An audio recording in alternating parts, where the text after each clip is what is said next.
The AAROM program was developed with the good work that we've been doing with UINR. UINR was already well established and working on a number of collaborative initiatives around the Brador Lakes and the management of its resources. We were already doing oceans management. The Department of Fisheries and Oceans saw and recognized this, and they told us that can we use this model as something to address other watersheds in Canada. It was 1 year on trial basis.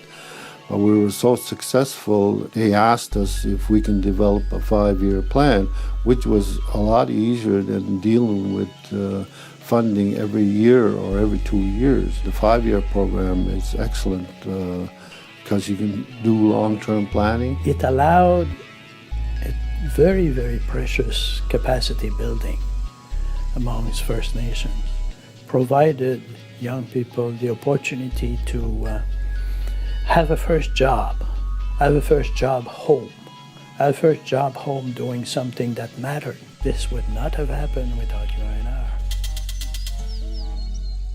UINR is the Mi'kmaq voice on stewardship, management, and research on natural resources and environment in Unama'ki. We represent Eskasoni, Member 2, Budladek, Waikapa, and Wakbakuk. Lisa Young, Executive Director at UINR. Charlie Dennis, Senior Advisor for the Unama'ki Institute of Natural Resources. Annie Johnson, Director of Administration at UINR. At UINR, we work on issues that are relevant to our communities. We engage with the communities on a number of levels through our elders meetings, our regular board meetings with the chiefs. Terry Paul, and I'm the chief of Member 2. The chiefs being the board at the UINR showed everybody that, we support it and proven it that we are committed to it by being on the board and being very active. They're connected to their communities. They sit on our board. They bring the concerns of their communities to us. We also have meetings regularly with our fishers, our hunters, and our gatherers. The issues that we work on come right from our communities. The Mi'kmaq Way has a spiritual element that ties us to the plants, animals, and the whole environment. We speak for species that can't speak for themselves. UINR's strength is in integrating scientific research with traditional Mi'kmaq knowledge. To wide-seeing. Shelley Denning, I'm the Director of Research and Stewardship at UINR. Cheryl Bartlett at Breton University. Many of the things that are near and dear to the heart of the projects that I've been doing at the university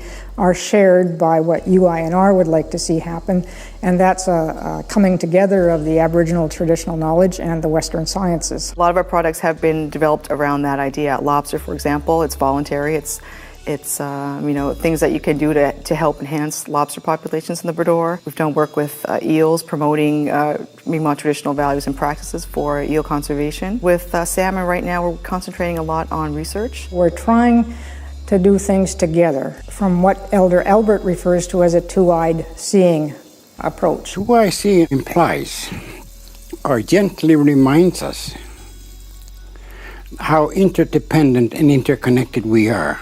It's a guiding principle of how we should live. UINR has been the most important partner that I have worked with within my integrative science research program over the years. Netaglint is at the heart of everything we do at UINR. Netaglint is the use of natural bounty. The support and well-being of you and your community. Netaglint means having community nutrition and economic well-being without jeopardizing the environment. As Mi'kmaq, we have the right to access and use our resources. And the responsibility to use them sustainably. We work so that future generations enjoy the beauty and bounty that nourished our people emotionally and physically for thousands of years. We also have a commercial fisheries liaison coordinator that liaises with each of our member communities. John Couture, I'm the commercial fisheries liaison coordinator for UINR. I attend all DFO's resource meetings, science meetings, peer reviews, industry-related meetings. And I go on behalf of the communities. Basically, I'm the eyes and the ears, a resource to go out on their behalf and to seek out information and to seek solutions, to acquire information so that I can answer the questions that I know I'm going to hear when I get back to the communities. We work closely with the guardians in each of the communities, and they are right on the ground. Lance Paul, Member 2, Fishery Guardian. Tracy Gugu, I'm the Guardian Coordinator of Waikapa First Nation. Norman Bass, Budladek First Nation, Fishery Guardian. Anthony Pirro, I live in Wamakuk, manager for the Guardian program down here. Keith Christmas, and I'm the Unama'ki Guardian Coordinator. The Guardians are important because they are a direct link to the community and the community members. We work very close with the fishery officers. Monitor the food fishery. Inspecting boats, check their tags. Fish for our elders. Develop new programs for children. Water sampling. Protection of the environment. Also clean our river. We've learned a lot from UINR. The Guardian Coordinator just helps us be more aware of projects that are coming up,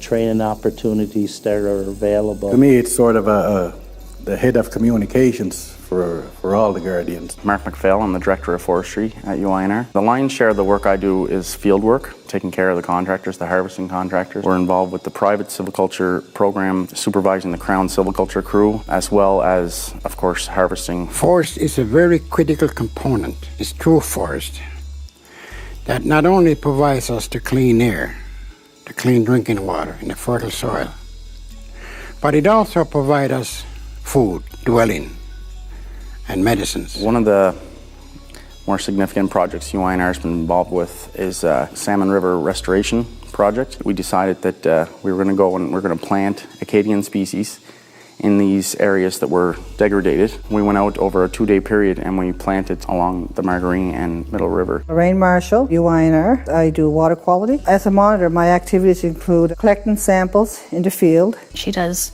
water quality testing on it right here in our labs in Eskasoni. And what we test for coliform bacteria. While I'm there, I also check to see that the chlorine is being put into the system. That information is uploaded to a central database at Health Canada. The job that I do is important because of safe drinking water within our communities. We take our responsibility for the natural environment seriously. Marine science research, Species management, forestry, water quality monitoring, and environmental partnerships are among our responsibilities. René Lavoie, Scientist Emeritus, Fisheries and Oceans Canada. Dan Christmas, I'm a Senior Advisor for Member 2. My name is Tom Sowell, and I'm the Director of Negotiations with the Nova Scotia Office of Aboriginal Affairs. Chairman Rowe, Nova Scotia Environment. Shelley Porter, one of the coordinators of the Bredor Lakes Collaborative Environmental Planning Initiative, the CEPI. UINR played a key role in the development of CEPI. We had to develop partnerships with the federal government, with the provincial government, and with the municipalities. UINR approached the Federal Department of Fisheries and Oceans and various departments in the provinces about concerns of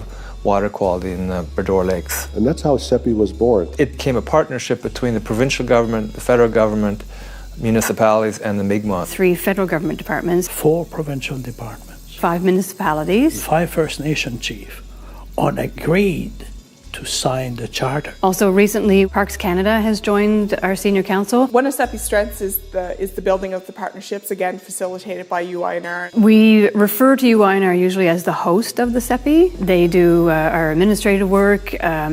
We use their staff sometimes, the staff expertise. It's an exchange of skills and knowledge. May Rowe, Cape Breton Regional Municipality. Charles Blaise Young. I've been with the council for the last 6 terms now. I represent this as Mulligawash. Bidouba is a unique partnership. I dare say there's probably not a partnership like it in all of Canada. Bidouba represents the 5 First Nations. It also represents all the municipalities on the island. It brings First Nations people and municipalities together to work on issues of mutual concern, water and wastewater management and infrastructure. The Mi'kmaq word for the Bredor Lakes is Bidouba. And what Bidouba loosely translates is flowing into oneness. So it really describes how a watershed works. From an environment's perspective, there are no boundaries. But there are always opportunities to collaborate and to engage and to work with others. And I think both Bidouba and CEPI and UINR, certainly with its partnerships, have brought to life that need to work together. UINR opened up the gates for me with CEPI, when Bidouba. It's all about the same thing. It's a protection of the Bredor Lake.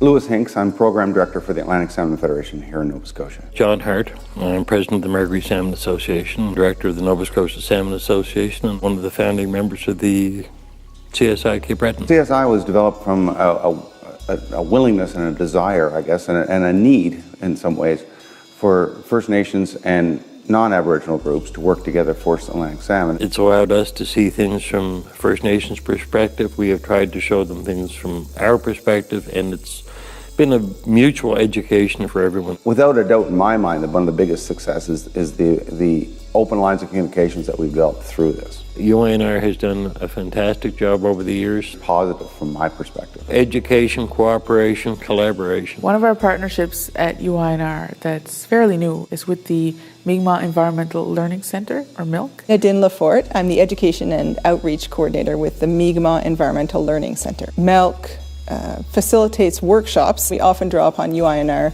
for their expertise. MILC can bring the knowledge that UINR is researching, is working on in the forest or in the lakes or on the land or with water, and we can bring that information to students, to parents, to teachers, and to community members. Parks Canada, Aboriginal Affairs and Northern Development Canada, Health Canada, Transport Canada, Environment Canada, the Provincial Department of Natural Resources, Nova Scotia Environment, the Nova Scotia Fisheries and Agriculture, Nova Scotia Office of Aboriginal Affairs, KMK, Cape Breton University, Nova Forest Alliance, Atlantic Salmon Conservation Foundation, CMM, DFO. They provide us our core funding. I'm Weldon Bone and I'm the Director of Communication at UINR. My job is to let people know about the great work we do here. We do that through our newsletter, the UINR Martin, which comes out quarterly, our website, uinr.ca, Facebook, Twitter, and a host of other videos, publications, maps, and reports. We do important work at UINR, and we want everyone to know about it. UINR gives us that collective voice of 5 First Nations. I believe it's a godsend to our people. I tell my friends, I go to work every day and I save the world. And what could be a more rewarding job than that? AAROM has provided UINR with core funding that has given UINR stability and enables us to focus on issues that are of concern to the communities instead of having to chase money around year to year. And that's important because it has led greatly to the success of UINR, not only that it provides the ability for us to focus on issues that are important to us, but it provides the stability to an organization which allows us to attract really great people. And our people are one of the main reasons why we are so successful at UINR and why people are so eager to invest in UINR and to collaborate with us on initiatives. When AAROM came on board, it created a stability, both in terms of the funding, but as I said before, in terms of the feeling that First Nation had, that they had a commitment that would last for so many years, that they could count on, that they could take to the bank, basically. So in terms of attracting good people, they could say, well, we can offer you a contract of so many years, as opposed to we can hire you for the next 6 months and hopefully it will be extended. They were able to retain and develop quality people, and the results show today. So thanks to AAROM for that. I'd like to thank the people who fund AAROM, because without that funding we wouldn't be here and we'd be struggling and doing project by project and year by year, and that's really hard to develop long-term strategies and goals when you're only looking 12 months ahead. So I'd like to say thank you.